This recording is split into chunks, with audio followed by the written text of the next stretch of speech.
Vamos falar um pouquinho sobre migrações e identidades regionais. Vamos falar então sobre os diferentes tipos de migração, a dinâmica dos fluxos migratórios e um pouquinho sobre a questão dos refugiados e da xenofobia, ok?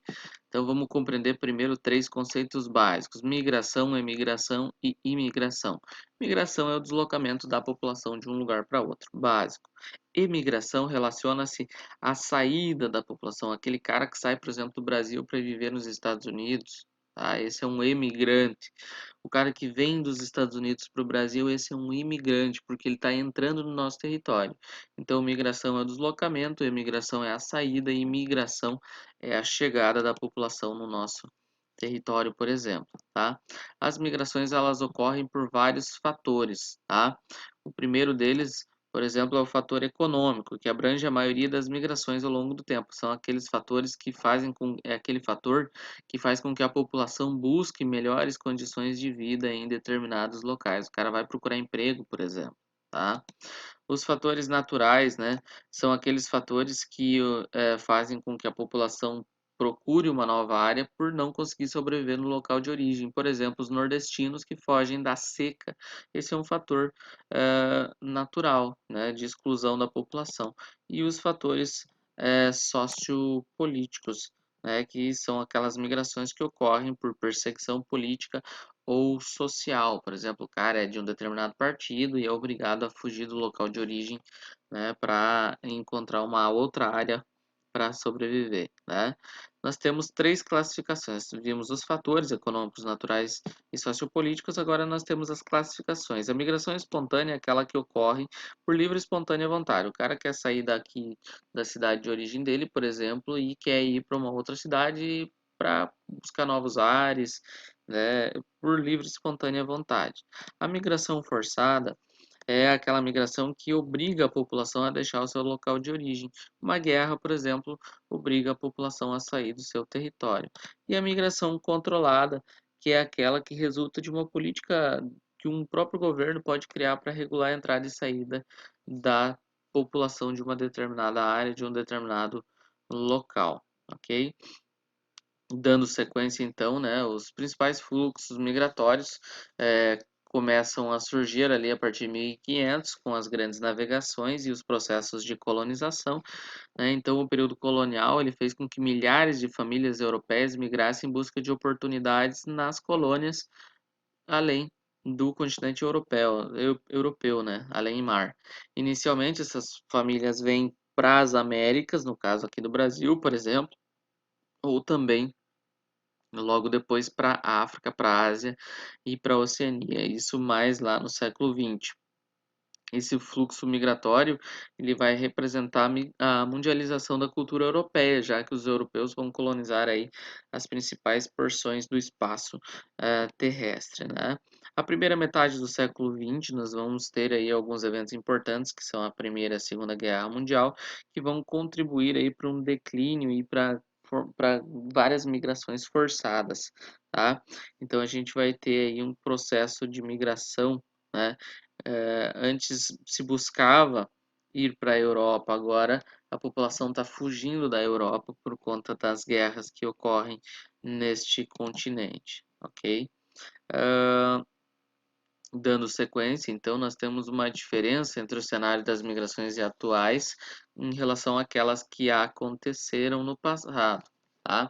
O que significa dizer isso, né? Hoje, com o processo de globalização, a gente tem as migrações sendo facilitadas. Por quê? Porque nós temos um barateamento nos custos de transporte, nós temos um acesso massivo da população a informações de outros territórios, então o deslocamento ficou muito mais fácil, né? Atualmente você não tem uma garantia de que o imigrante encontre grandes oportunidades nos espaços que o atraem, mas mesmo assim ele vai acabar indo, né? Territórios como Estados Unidos e União Europeia são aí alguns dos principais pontos de atração da população nas últimas décadas, ok?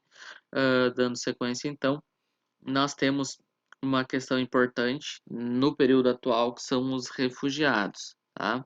Atualmente nós temos aí mais de 15 milhões de pessoas que se enquadram nesse caso aí de que são refugiados. Então, eh, quando uma migração ocorre por motivos de guerras, crises agudas de fome, catástrofes naturais ou outros fatores que obriguem esse indivíduo a sair do seu território, a gente vai chamar ele de refugiado.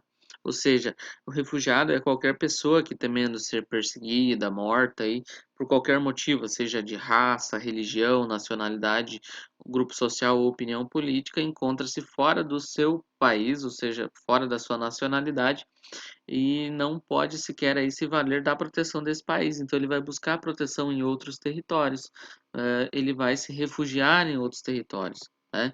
Então o refugiado é aquele indivíduo que foi forçado a sair do seu território e não pode voltar para esse local sob risco até mesmo de morte, tá?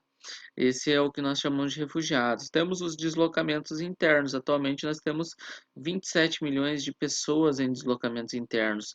Esses deslocamentos internos são aqueles que ocorrem dentro de um território, né? Não de um território para outro. Então são grupos que, pelo mesmo motivo que os refugiados, foram forçados a abandonar o local de origem, ou seja, o local que habitam, mas que não chegaram a atravessar as fronteiras do seu país. O refugiado ele saiu do país, enquanto que o deslocamento interno ele simplesmente se deslocou internamente, ou seja, dentro do território dele, em busca de melhores condições e para fugir de certos problemas, ok? É um dos problemas que esses refugiados encontram quando eles saem do seu território de origem é o que nós chamamos de xenofobia, que nada mais é do que a aversão a populações de outros territórios, de outros países, né? A xenofobia ela vem ganhando espaço, até porque nos últimos anos nós tivemos aí grandes fluxos de imigração aí de refugiados. Quais são os fatores aí que contribuem para a xenofobia? Primeiro, o desemprego, né? As populações acham que porque o indivíduo vem de um outro território, ele vai vir e vai tomar o emprego da população que já vive na área que esse indivíduo está chegando. A globalização também é um fator aí que contribui para a xenofobia. Por quê? Porque facilita a expansão das empresas, circulação de informações, capitais e inclusive fluxos humanos. Então, os processos de globalização, como inclusive a expansão aí dos meios de transporte, né, e esse barateamento e acesso de uma grande população às mais diversas tecnologias, faz com que o fluxo de pessoas se transforme numa coisa simples. Então, a população migra mais, obviamente, ela está mais exposta a processos de xenofobia. A dificuldade dos países em estabelecer políticas criteriosas de migração e controle de fronteiras. Nem todos os países conseguem fazer um controle de fronteira que realmente funcione, até porque existem inclusive acordos internacionais que acabam obrigando os países a receberem esses indivíduos em seu território. E por último, nós temos o aumento das diferenças socioeconômicas mundiais entre os espaços de atração e repulsão, impulsionando as migrações internacionais. Então, as diferenças socioeconômicas escancaradas pela própria globalização cria aí espaços de atração e repulsão que acaba acelerando as migrações. As grandes nações desenvolvidas são pontos de atração, enquanto que os países em guerra, como por exemplo do Oriente Médio, são locais aí de repulsão dessa população. Seguindo, então, nós temos aqui alguns dos principais espaços de tensão xenofóbica, né?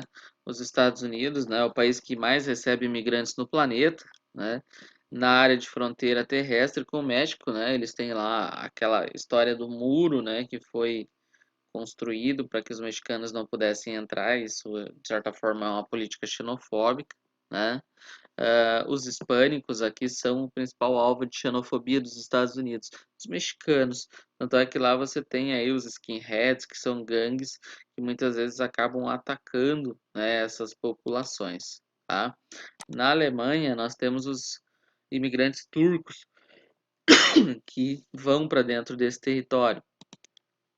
Vão para dentro desse território e são alvo de ataques de grupos neonazistas, né, ataques xenofóbicos que têm mais expressão na porção oriental do país, né, que é a porção mais antiga, né. Aqui também temos os alemães oriundos dessa porção que precisam disputar vagas de emprego com a comunidade turca, né? Então temos migrações dos dois lados, mas os turcos sofrem bastante com essa xenofobia, né? Temos também aqui a França, um dos países europeus com maior população de imigrantes. A maior comunidade imigrante é formada por árabes da região do Maghreb, né? Argelinos, tunisianos, marroquinos. Então nós temos alguns países que apresentam aí grandes fluxos, se você observar, são países de grande desenvolvimento econômico, né? E que são pontos de atração da população, né?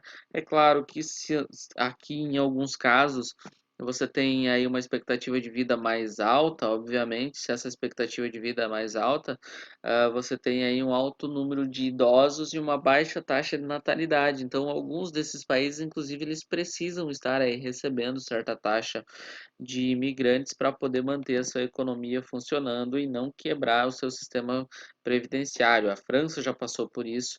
O Japão já passou por isso também e vem passando por isso, né? O Japão, que inclusive recebe aí grande fluxo de coreanos, filipinos, tailandeses e brasileiros, né? Os brasileiros são os chamados decassegues, né, que têm uma facilidade para entrar dentro do Japão.